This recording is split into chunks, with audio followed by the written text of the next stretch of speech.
Welcome to the Daily B with Maddie B.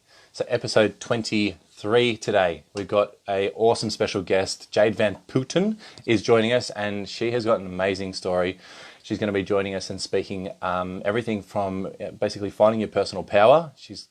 She has had highs and she's had lows, and she is riding the wave, and she's absolutely inspirational. So I'm really excited to bring her story to you guys, and yeah, just basically share the possibilities of where someone can go from and to. So thanks for joining us. Thanks for hanging out. If you're watching the replay, let us know.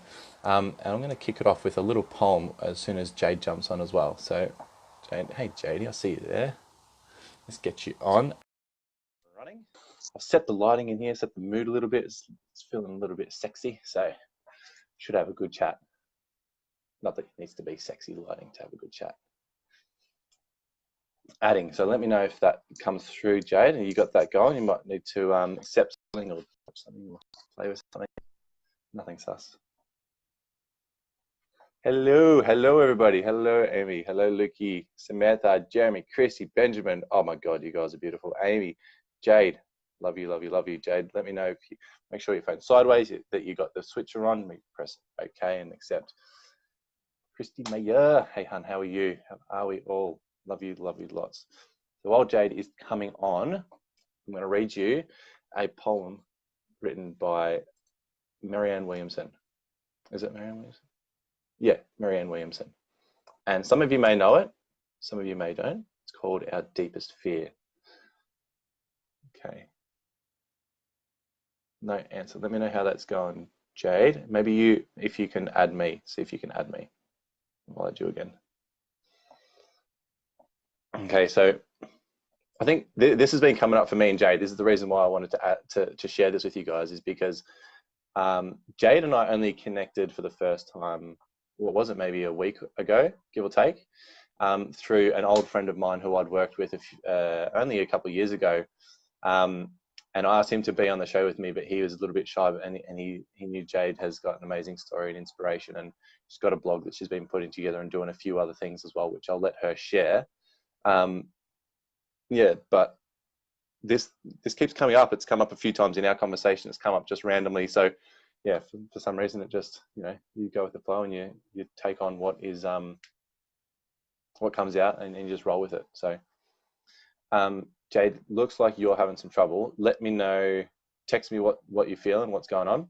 I might be able to help you. So it'll either be you're on your computer, your phone's not sideways, and you need to actually go to the settings and press it. Not just turn your phone sideways, but it will actually flip sideways. So make sure that's turned on.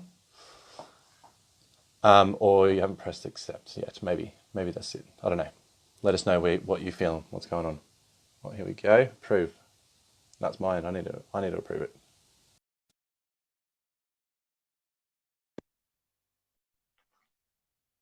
Boom. Hey Faye. Hey Julia.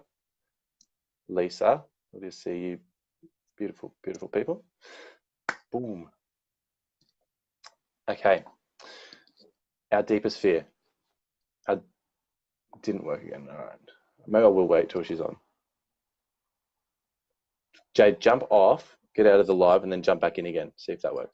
A little bit of time anyway. I think by now is we're all experienced campaigners. Episode 23. We know that it takes a little bit of time to just warm up the loins and get everyone on here and get it going. So yeah, she's doing her thing. Cool. Here she comes.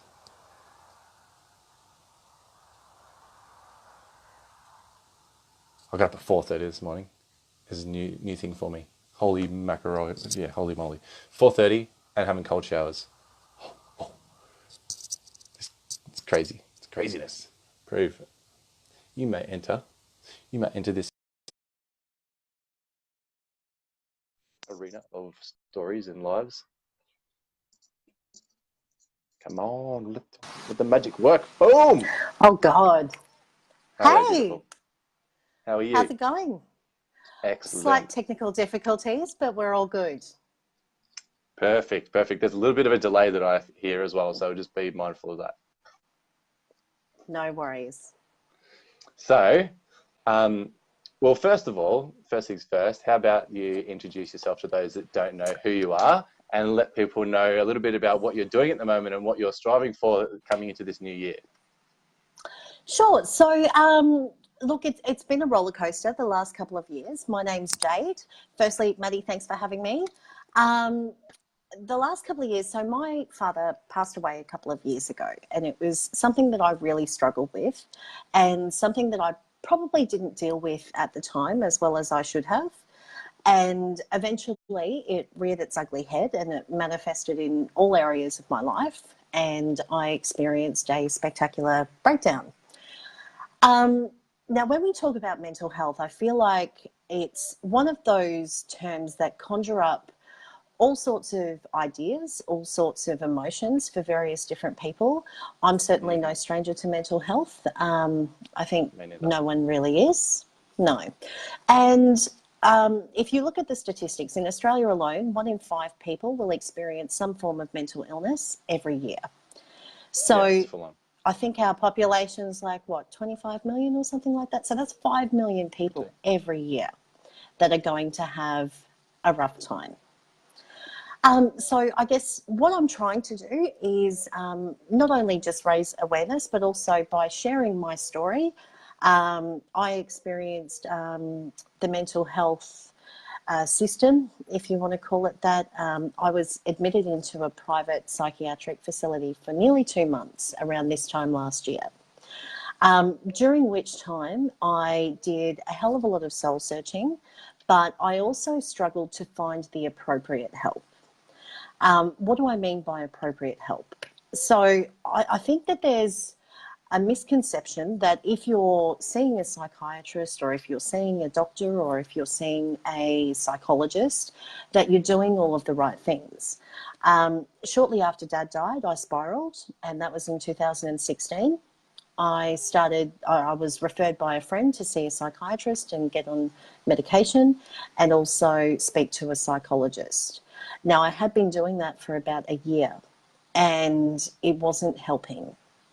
I was still in a dark place. I was self-medicating with alcohol and also abusing prescription medication, and eventually it just took its toll. So by the end of it, and I'm talking towards the end of last year, it got to the stage where I honestly believed that I was fundamentally flawed as a person because the help that I was receiving wasn't helping me. And I just assumed that it was my fault. It never even occurred to me that I wasn't getting the right help for me. Yeah, that's a lot of people in that situation that that they get to this point where they can't picture themselves recovering. They're doing all the things that is perceived that they're meant to be doing, and they're still feeling shit. And so there's this belief then that we are just completely broken and unfixable. Exactly. And that's exactly how I felt.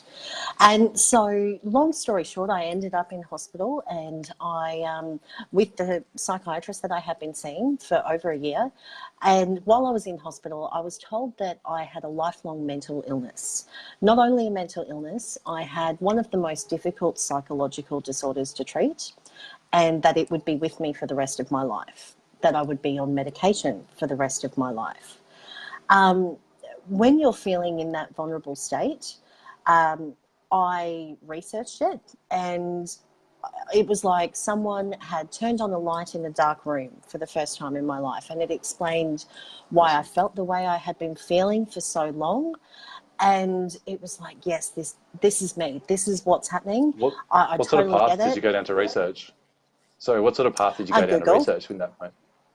Okay, yeah. Dr. Google. Cool. Yeah, Dr. Google does the trick.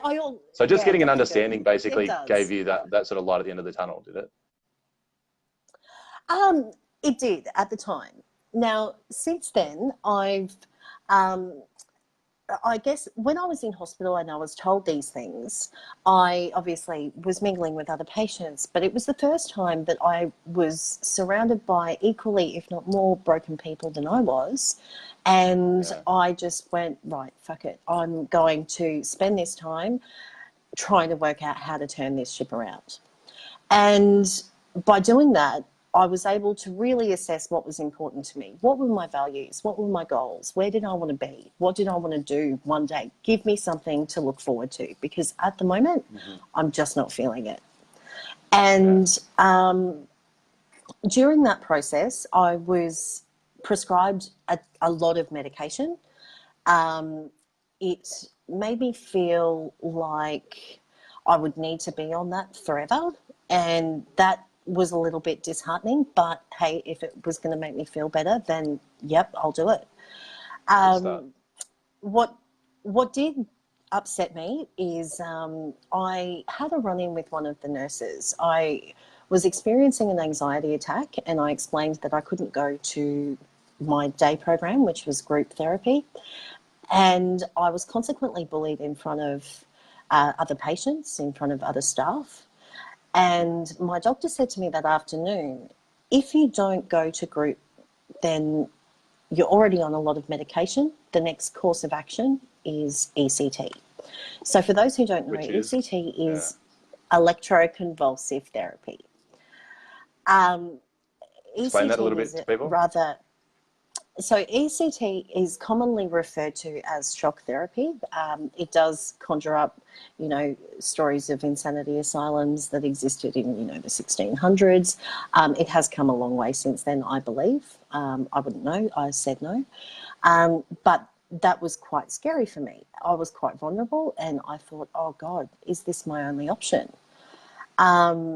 And anyway, so I didn't go through with it then. I followed through with 7 weeks in hospital. I came out of hospital. I returned to work.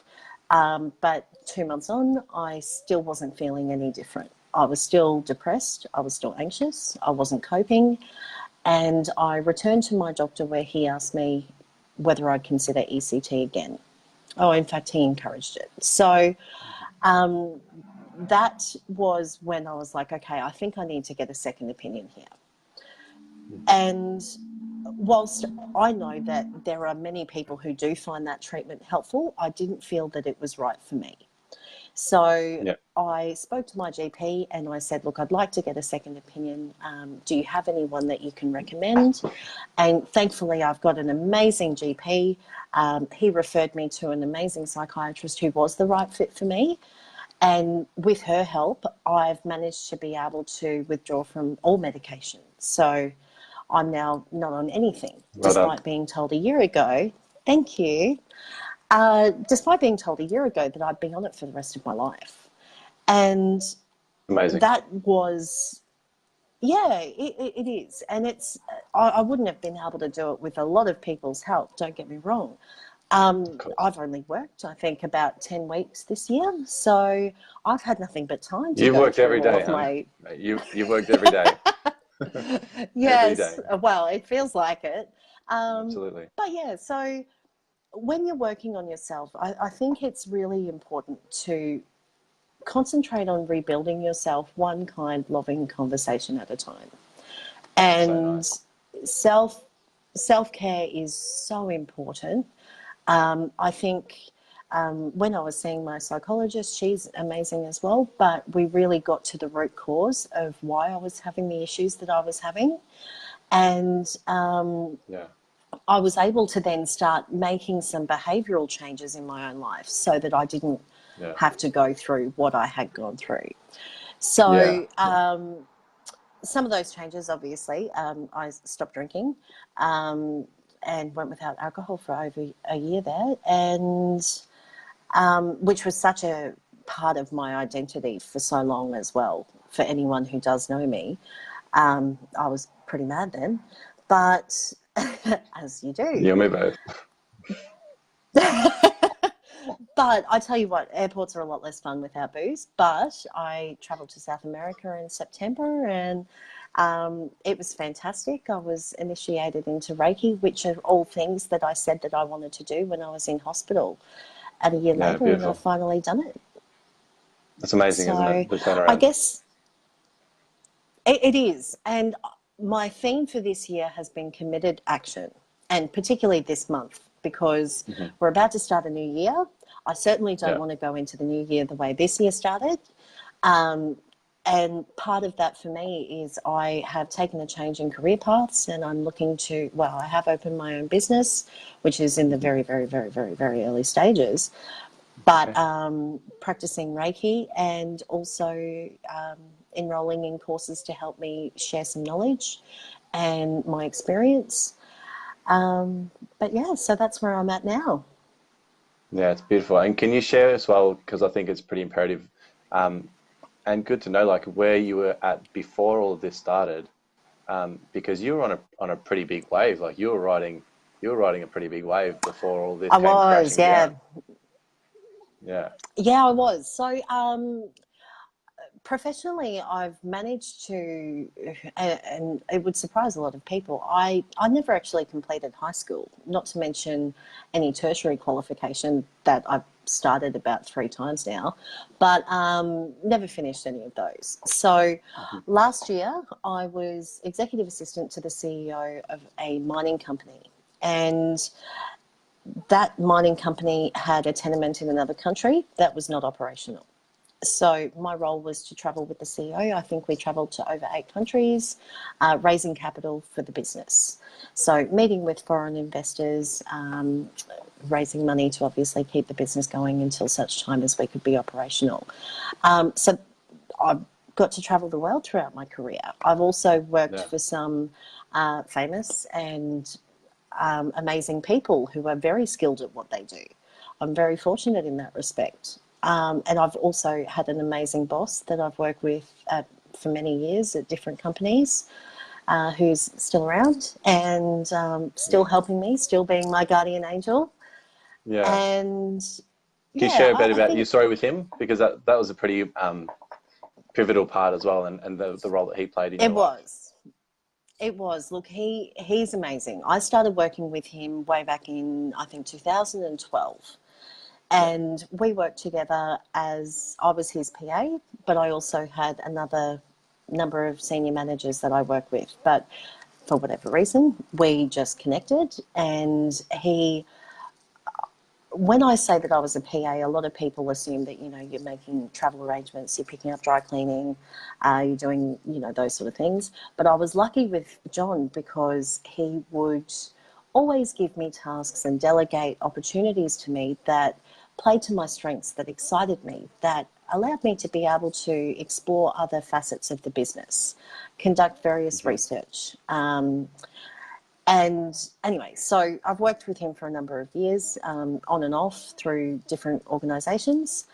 But when it came time for me to have my spectacular meltdown and return to work, which I started with him again this year, 2 months on, I said, I'm sorry, but I can't. I need to tap out. I need to take some time. Haven't dealt with anything from the last 2 years. I need to do this. Yeah. And I asked him how much time I could have off. And he said, wrong question, girl. You define the time and we will be here.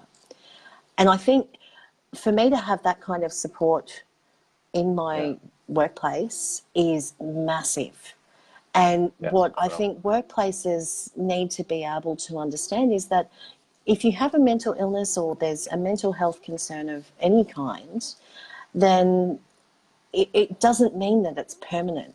But Yeah. we need to provide people the opportunity to find out for themselves what help is appropriate for them. 100%. Yeah. And that way they can recover. Yeah. And everyone does it in their own way, So, and I yeah, think I guess.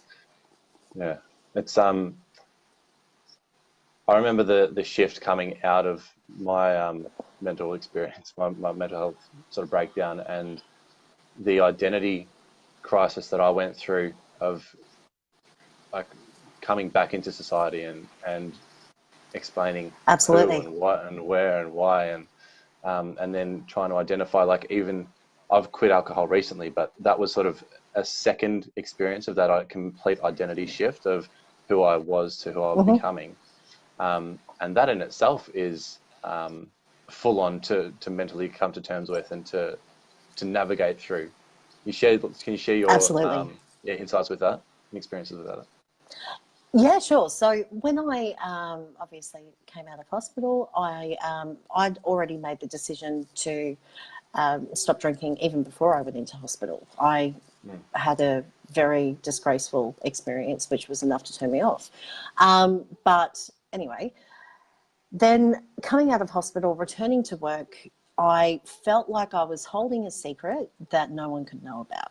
I didn't want anyone to know that I had been in hospital. I didn't want anyone to know about my struggle. I certainly didn't want them to know that I had a lifelong illness. And I think it definitely, you crash and burn a little bit because you're trying to identify with who you were before that happened. And I couldn't identify with who I was before that happened. But then I didn't know what I was on the other side of that. So It's unknown it's completely. very difficult. Oh, it is, absolutely. And I think in part that's probably what contributed to me just saying I can't work anymore because I didn't know how to relate to anyone anymore. Yeah. And and to be fair, I didn't, when I took time off work, I spent probably 3 months where I would just sleep. I would be in a prescription drug-induced coma. I was still misusing another drug, codeine, and it wasn't until about April I woke up one morning and my ankles were swollen. And I went to the doctor to find out what had gone on, and they did a blood test, and it turns out that I was unintentionally in acute liver failure territory. So that was enough to scare the shit out of me. So when people hear this... finish what you're saying?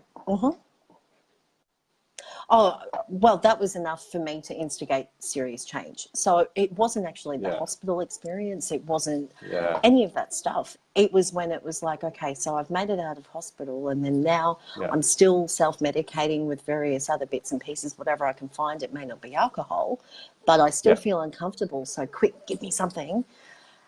And it wasn't until I unintentionally hurt myself physically that it was like, right, this shit needs to stop. And that was a massive eye-opener for me. And it was like, I really need to turn it around again. So for people that haven't necessarily gotten to this depth before of despair and into this space of addiction, can you try and help them understand why it is that we do this, why we take so many drugs and why we self-medicate, and what it is we're trying to do for ourselves in that state? Yeah, sure. So I know for me,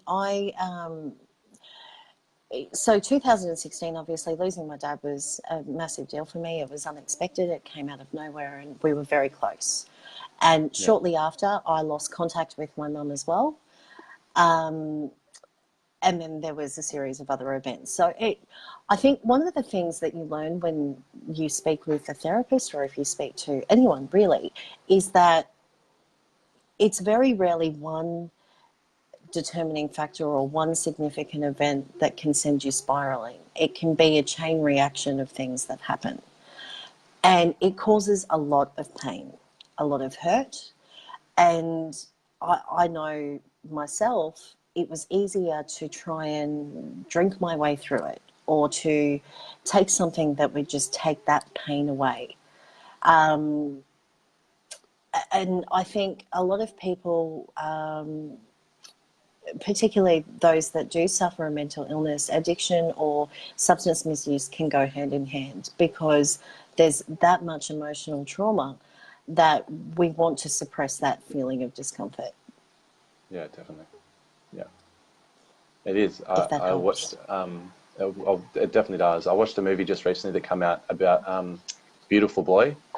It's got Stephen Carell and it's about this ice addict. And there's one part in it where the parents are just trying to understand like why he keeps going back, why he keeps doing it. And the only thing he could say is, it makes me feel better. That's like the only thing he could describe it as. And when you're in that space, like it literally is like you're in a black hole with no light at the end of the tunnel. And it is helpless, it's hopeless, you've tried everything, and you've got something there that essentially says that is going to take that away. It's going to mask everything, it's going to cover the hurt, it's going to cover the pain, it's going to stop you from potentially hurting others. and hurting yourself. And it's like, why would you not do that? It's almost Yeah, illogical not to do it because of how absolutely. much hurt they're in. Yeah. So Absolutely. And no, yeah, you keep go. going. Sorry. No, go for it. I've forgotten what I was going to say. Okay. So then from that space, because we know now that it isn't hopeless and it isn't helpless, but we can definitely recognize being in that Hmm. hole.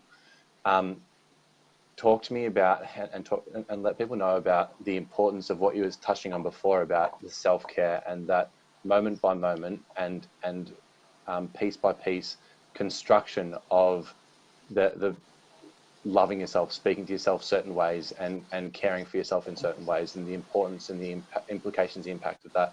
And also, if you can, actually, yeah, start with that. Okay, cool. Look, when we talk about self-care in the context of mental health, we're talking really basic stuff. So I know that I'm starting to slip into depression territory if I neglect just looking after myself, whether it be, and I've been a little bit slack since I got back from overseas in terms of doing my exercise, but otherwise it's, simple things like not showering every day or not brushing your teeth every day or not eating the right foods, binging on anything really, but struggling to get out of bed. I think a quote that I heard recently, which is actually from Mum, who stumbled upon it along her journey, and it is, people don't change for two reasons. One is they don't have the self-awareness of the need to change, and two is they're not sufficiently disturbed by their behaviour. Ultimately, in the field of mental health, I think it's everyone's responsibility to make sure that we catch it before they become sufficiently disturbed by their behaviour. And that way it can instigate change. The way to do that is to raise awareness. It doesn't even need to be self-awareness, but just be observant of the people around you. And if you notice people are starting to retreat from their lives, or if they just seem a little bit off, start the conversation. Yeah, Is 100%. probably the best thing I can recommend. Yeah, that's beautiful. And what about for people that are actually in it themselves? For people who are in it themselves, there's a lot of resources available. However, it can be very daunting to speak up and ask for help. I know when I felt the way that I did, thankfully I spent most of my early years working in health insurance. So I knew most of the facilities around Brisbane. I knew what they did. I knew what was available. But I do believe that there can be a significant gap, particularly when it comes to waiting periods or even just waiting to get an appointment sometimes. But there's wonderful charitable organisations that are out there. Beyond Blue is fantastic. Yeah. They can recommend resources for you. There's a lot of other not-for-profit organisations. I would highly recommend anyone who is struggling to reach out. But most importantly, try and, if there's someone that you can rely on and have this discussion with openly, then definitely by all means do it, because, and I've heard this quote so many times, but suicide is a permanent solution to a temporary problem.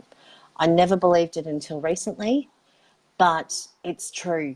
And the idea that, we're going to be stuck with the brain that we're born with forever is simply not true. And it does take a lot of work. It is hard, but it's so worth it, because the life that you want to live is right on the other side of your comfort zone. It really is.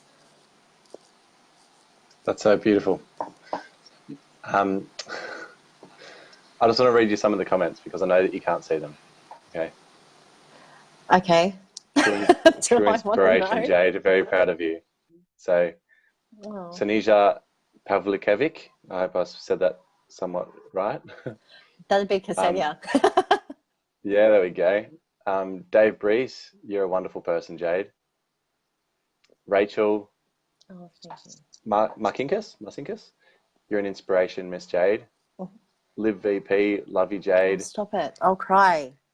Samantha Moya, well done, Jade. You're I amazing, can't Jade. take full Tanya credit. McDonald. But what the reason, and it's two reasons I wanted to share those with you because I can see them all coming through. The first one is to share with you because I know you're a little bit nervous coming on, and just to show you how amazing you Yes. are and to make you smile because you've got a beautiful smile. And the second Thank you. is to show, my pleasure, and to show the people that are watching as well how much support is out there when you do just step up and speak up, and how many people are out there that are just Absolutely. looking for someone to help and to be there for. So yeah, Absolutely. And recently I did go public. So the anniversary of the day that I tried to take my life, I went public with my story. And I'm yeah. definitely more of a writer than I am a public speaker, so I do apologise, guys.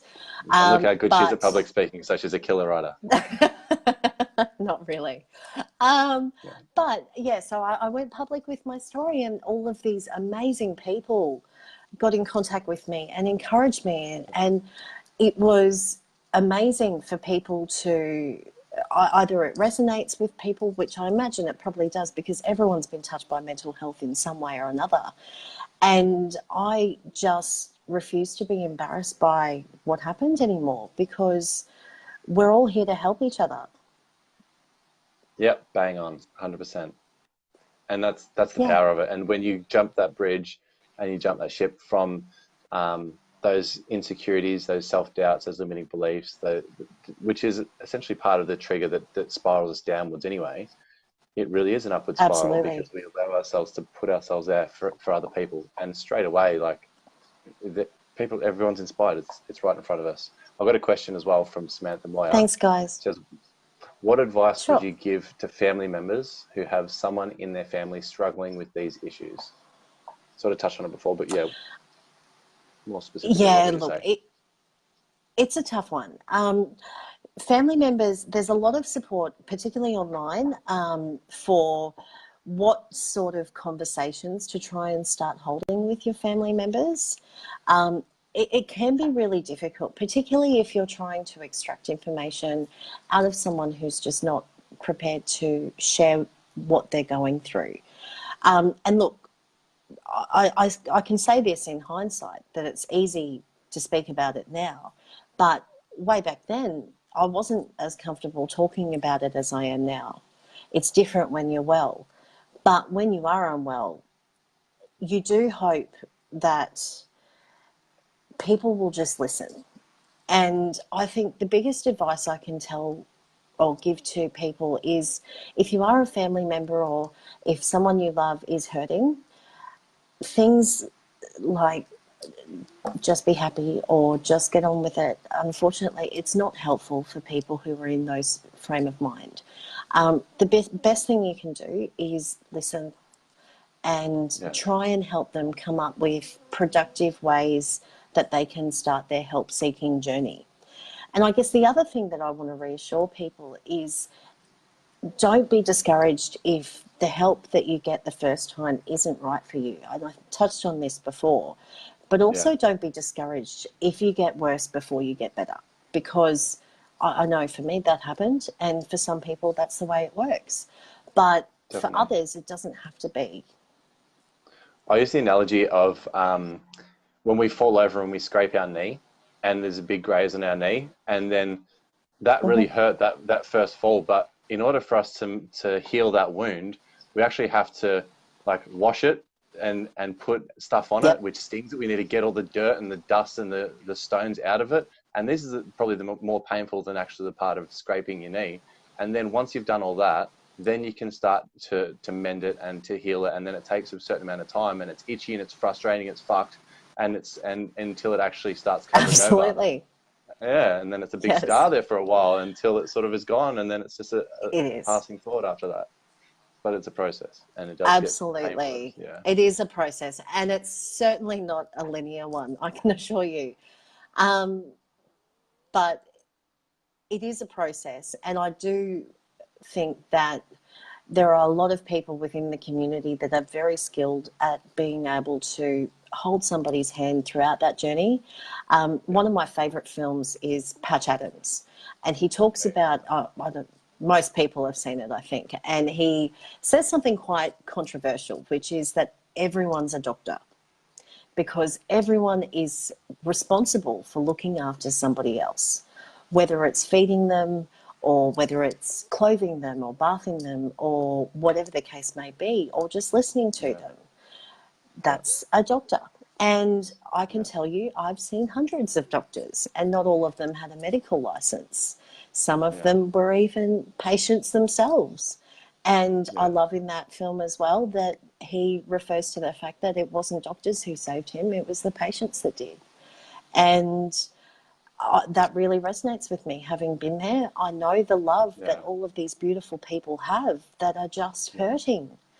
Yeah. And yeah, my heart goes out to anyone who's in that position, but you're not alone. There's, like I said, 1 in 5, that's 5 million people out there that are with you. And it doesn't need to be a lonely journey.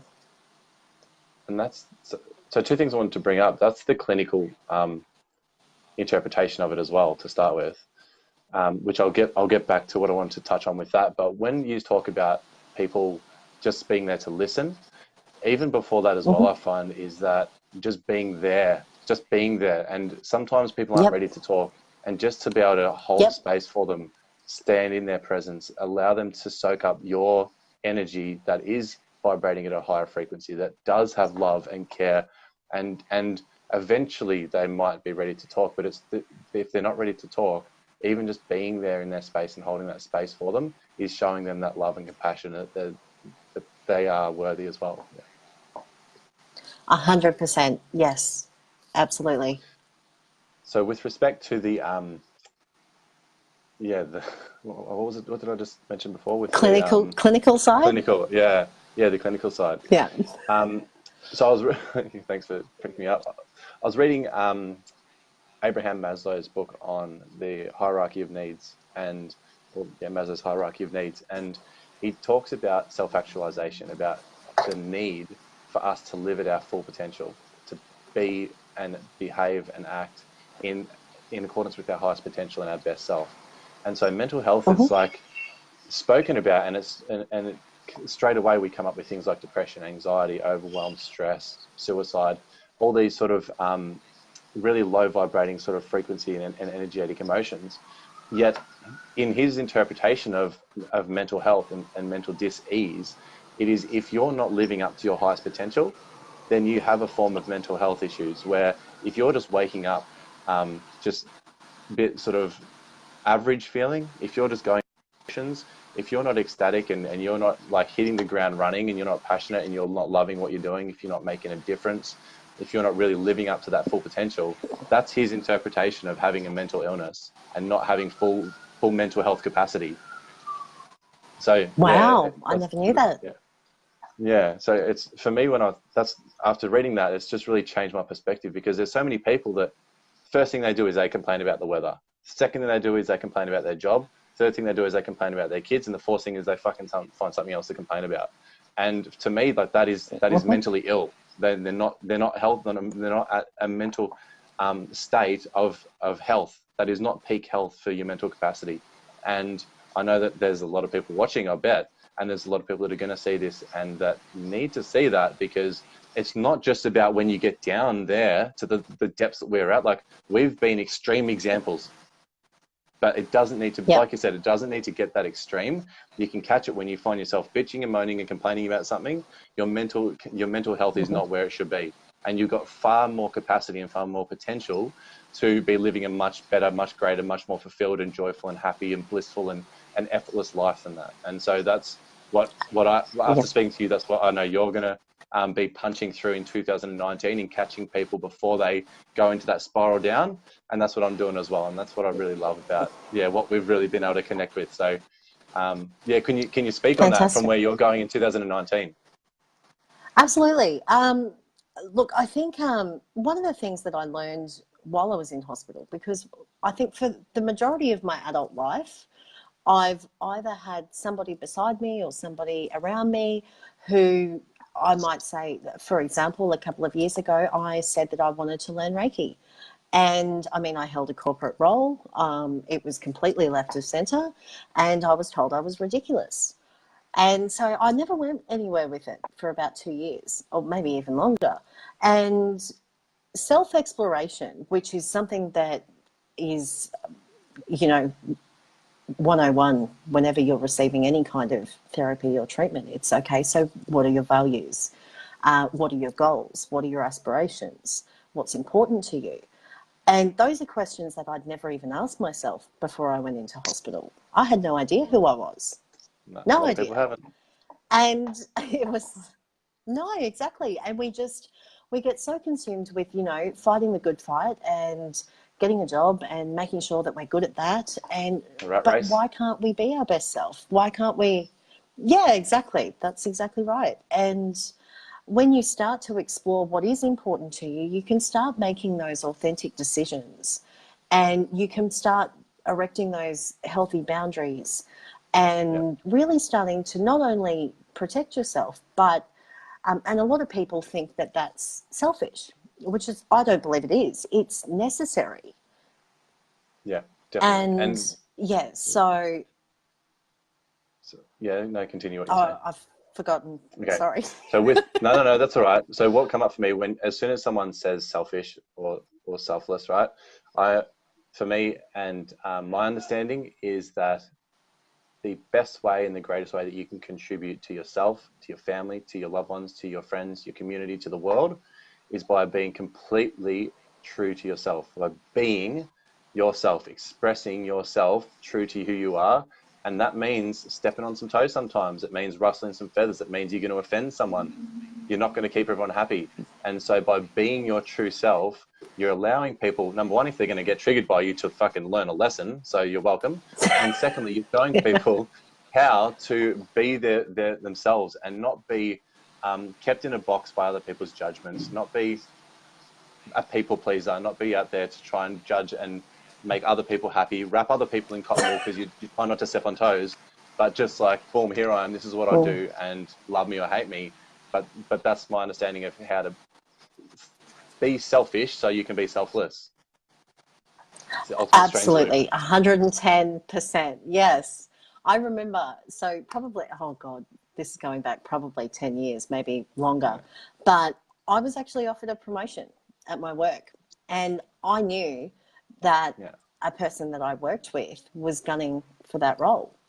And I'll yeah, never forget this manager. I ended up turning it down. And I told the manager that I would be turning it down. And he didn't understand why. And I said, I'll be honest, I'm not too fond of the reaction that I know I'll receive. And I'd rather just go back to doing what I was doing. And he said to me, you can't make an omelette without breaking eggs. And for some reason, cool. that's always stuck with me. But it's just really true because, It is. yes, you're going to upset other people. And particularly if you've done it for as long as I know I did, when you do start putting those healthy boundaries in place, or you do start standing up for yourself or being assertive, or whatever the case may be, there are going to be people who aren't going to respond well to that because, particularly if it's something they've become accustomed to. Yeah, And I think it's easy to say when you're well, but even when you're unwell, you do, in fact, more so when you're unwell, you need to be able to look after yourself, exactly as you said. yeah. And with that as well, the eggshells don't stop with just being broken. Like that's not a sad ending to a story because the shells get put in the compost, which get put in with the worms, which the worms eat the shells. They get put into the veggie patch. The veggie patch grows, and then we eat them, and the chickens eat them, and then they make more eggs. So it's the cycle of life. People being hurt, and like you, Absolutely. right? What we're talking about is pain, right? And you look back now at your pains and your challenges as your gifts to move forwards with. Yes. Yes, absolutely. And I think, like, obviously, everyone has trauma within their life. And I used to think about what happened to me and think Yeah. it's just not fair. If this didn't happen, then I wouldn't be like this, or whatever the case may be. And now I look back and go, do you know what? Thank fuck things worked out the way they did. And Yeah. an example of that is I was exposed to mental health at a young age. My mum had some mental health battles, which resulted in Yeah.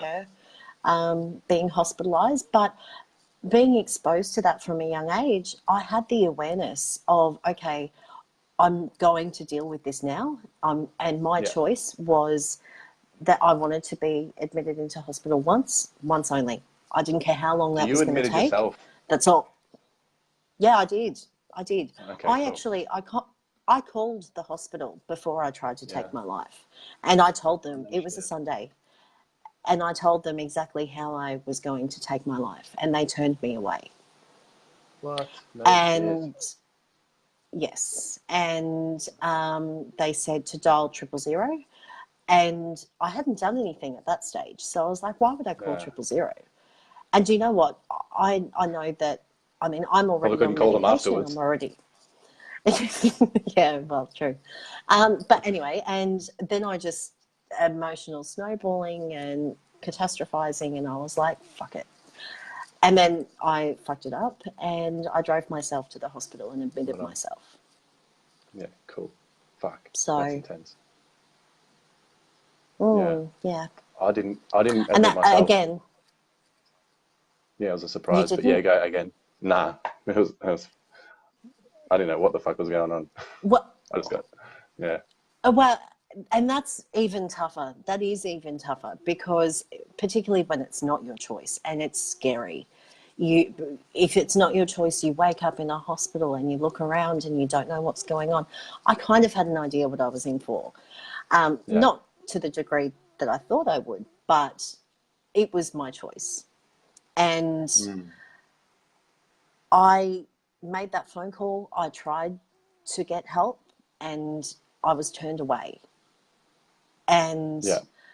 that for me should not happen anywhere. I don't care who you No, are, what you can that's afford. fine. I don't give a shit. No one should be turned away from anywhere if they're seeking help for anything related to mental health. Even, would you turn Yeah. away someone with a broken arm? I wouldn't. No. It's heavy. So, yeah. So, in my opinion, everyone's a doctor. We're all capable of being doctors. We can listen Yeah. and we can help. Yeah. 100%. I'm really excited for what's coming next year and beyond. Thank you. And can you share with people where you're at, where they can find you, how they can connect with you, what you've got coming up next year, if you've got anything you want to share at the moment with them as well, or just, where they can find you as well to reach out. Absolutely. So I've recently started my own business. You can find me on Facebook. The name is Precious Pathways.